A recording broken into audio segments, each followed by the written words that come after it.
Welcome to Build Your Maverick Business, the podcast for underdog, outlier, and renegade entrepreneurs. Brought to you by Strange Creative Studio.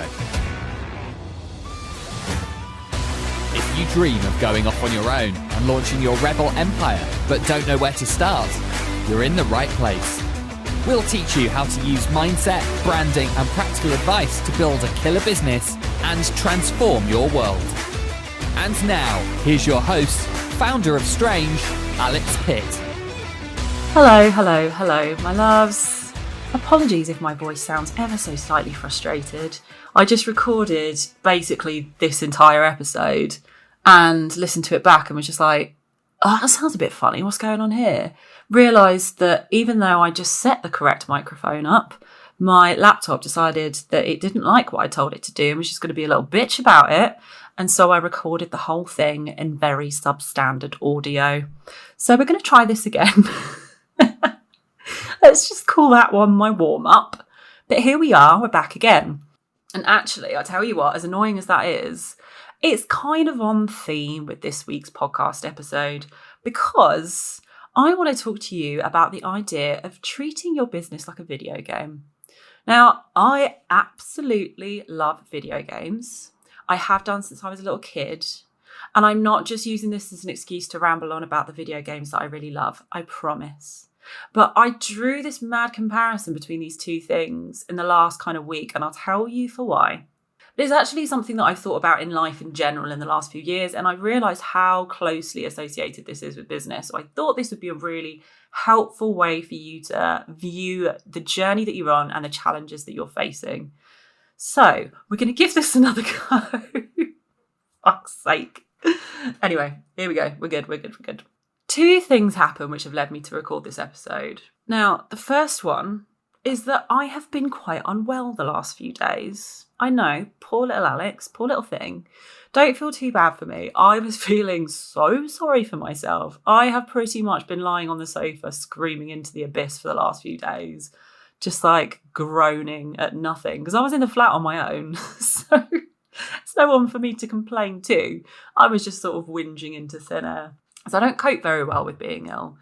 I like to go for long walks. I am a mover. I'm a mover and a shaker. I like to do things.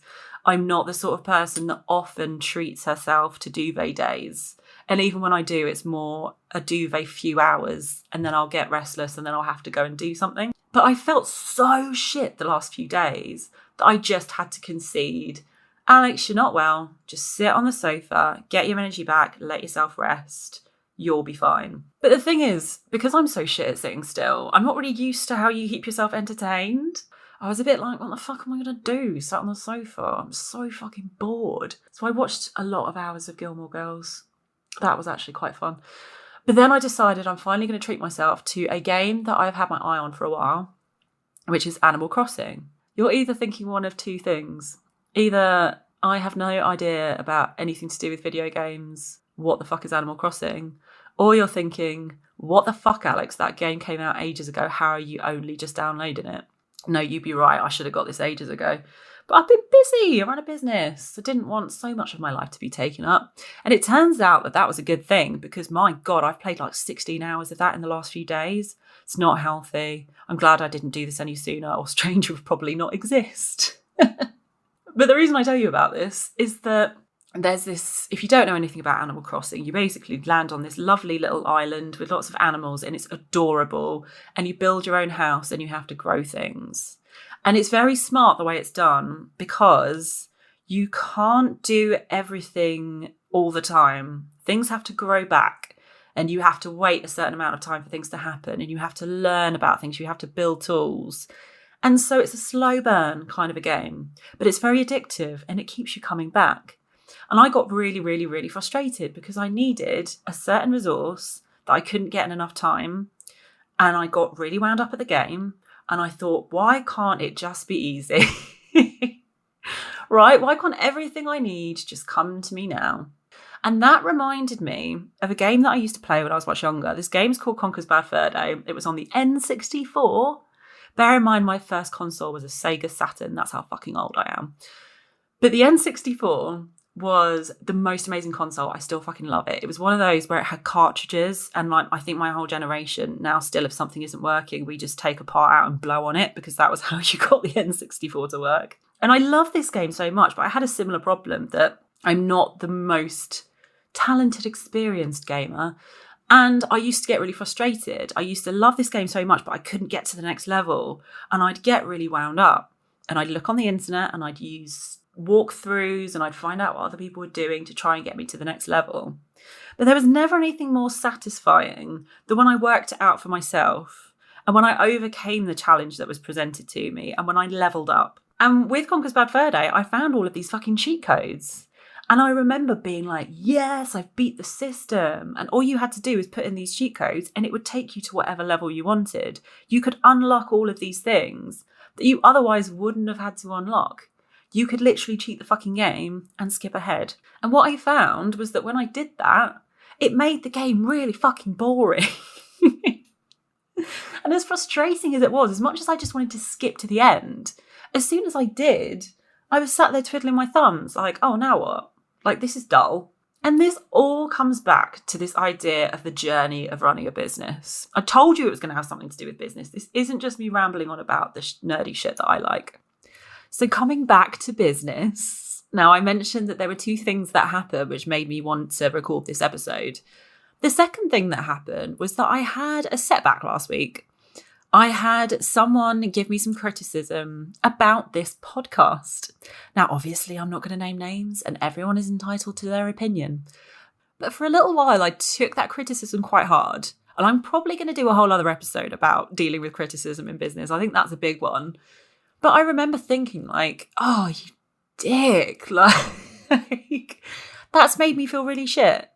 And I had all of these like imposter syndrome things coming up. I felt like I was doing the wrong thing. I had to really battle with my own self-confidence. And then I put this feedback out into one of my networks and it just reminded me that, of course, I have nothing to worry about. Like, of course, you know, I remembered who the fuck I am. I was like, this is ridiculous that I was even upset about this in the first place. And I started to look back on this journey that I've been through since Strange launched a couple of years ago, coming up for a couple of years ago now anyway. And I have had to overcome so many challenges. And there have been so many moments where I've sat there with my head in my fucking hands like, oh my God, this is so hard. Why doesn't anyone tell you how hard it is to run a business?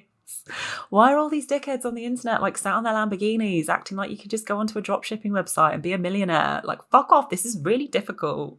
But in the same vein, when this happened, when I had this bad feedback, suddenly I was like filled with this rush of gratitude that I wasn't just born being good at this, or I didn't just suddenly land where I am now.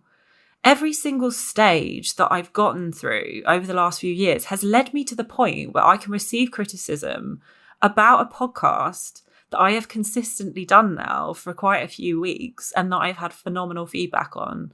I have the confidence to sit here and fucking speak to you. I've had the confidence to build a brand. I've had the confidence to grow a network that can pick me up off the floor when something bad happens.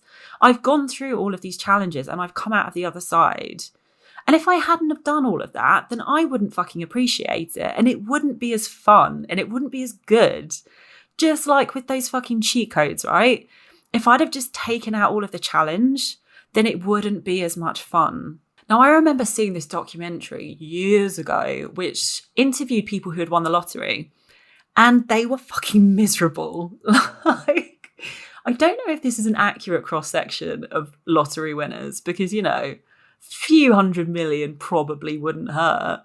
But at the same time, I think everyone had this idea that all of their problems would just be solved if they just had this thing, if they just had more money, if they just had, you know, if they could cry on a yacht instead of a Ford Fiesta, probably would help things out a little bit.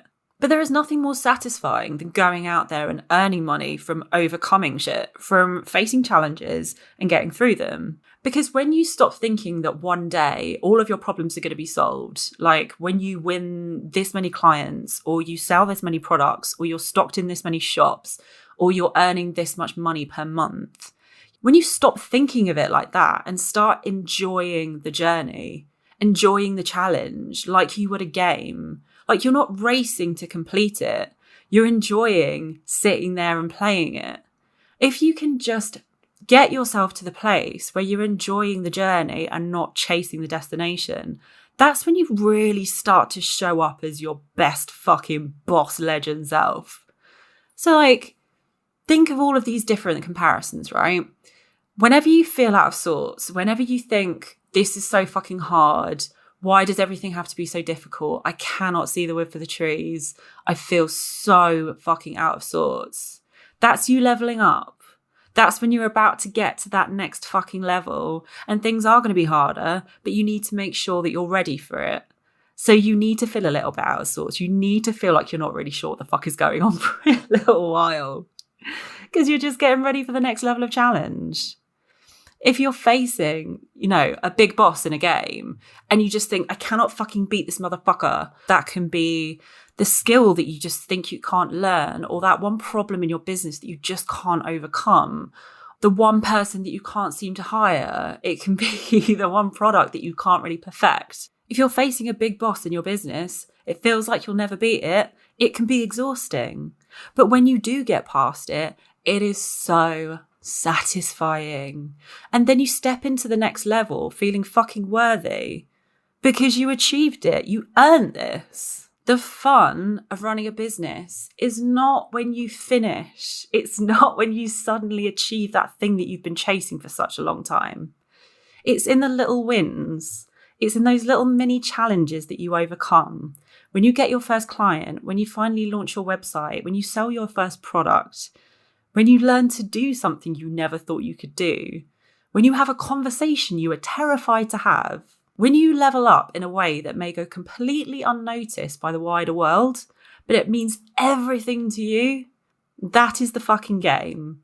That's the fun. And that is why we do this. So don't fucking cheat, my loves. Don't ignore the game. Don't play your cheat codes. Embrace the challenge. If you're not enjoying the journey, then there is no point. All right, my loves. Just a very quick one before I leave you, now that I'm coming down off my emotional rant there. The Not Just a Pretty Logo program, thank you for everyone who has shown an interest in it. We've got the pre-sales already coming in. I know that there are people who have already bought this and they're now waiting for us to put it out there. We have some wonderful little guinea pigs who are working through the content for us this week. We're going to get some feedback, do some final tweaks, and then we're going to launch. We are so fucking close. I can't wait. In fact, I'm pretty sure that one of the final stages has just completed behind me in the office today. So I'm going to go and check on that. If you want to hear more about the Not Just a Pretty Logo program, I will put a link in the show notes of this episode so you can find out all about it. I cannot believe we're about to put this out into the world. Speaking of challenges, this has been one of the most fun and exciting and testing things I've ever done, and I am so excited. This is my boss, right? This is my big boss. I'm so excited to share it with you, and I am going to dance around and call my brother and tell him that I fucking did it because that's what I would have done with the N64. Anyway, my loves, have a wonderful rest of your week, and I will see you soon. Building a maverick business of your own. Don't leave your branding to chance. We have a range of strategy and design packages to kickstart your killer brand and help you find your raving fan base. Book a free discovery call with Alex today at strangecreativestudio.com.